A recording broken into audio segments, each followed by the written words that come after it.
शिवसेना नेते तथा खासदार डॉक्टर श्रीकांत शिंदे यांच्या नांदेड दौऱ्यादरम्यान मोठा राजकीय तणाव निर्माण झाला। सारखणी येथे खासदार शिंदे यांच्या ताफ्याला काळे झेंडे दाखवून निषेध नोंदविण्यात आला।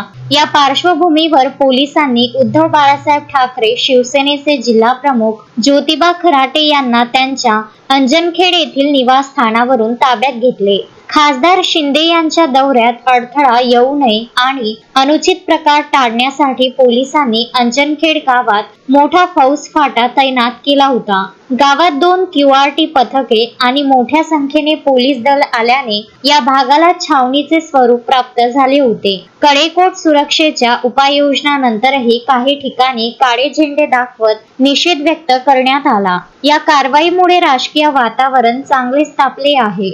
विरोधकांनी याला राजकीय दडपशाही असल्याचे म्हटले असून लोकशाही मार्गाने निषेध करण्याचा अधिकार हिरावून घेतल्याचा आरोप केला आहे।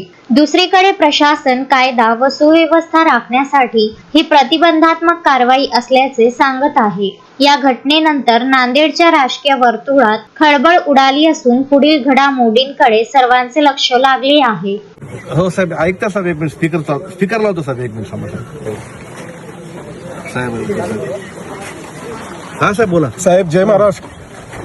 हा, त्या सगळ्यांना जय महाराष्ट्र। चांगलं काम करताय। हो हो साहेब। तुमच्यावर निष्ठावंत शिवसैनिक आहे, तोपर्यंत शिवसेनेला काही धोका नाही। त्याच्यावेळी काय मला येणे फक्त मी ज्योतिबाने सांगितले, काय अडचण असते मला सांगा। नाही साहेब, सक्षम साहेब, मी काय असलं सांगतो साहेब तुम्हाला। ठीक आहे, ठीक साहेब आहे। जीवन तुमच्या सोबत आहे साहेब, आम्ही साहेब सोबत आहोत आम्ही। साहेब आम्ही तुमच्या आणि येतो आता पुढच्या टप्प्यात तुमच्याकडे 3 म्हटलंच येईल। हो साहेब, या साहेब। जय महाराष्ट्र। जय महाराष्ट्र। संजय घोगरे, विदर्भ न्यूज, माहूर।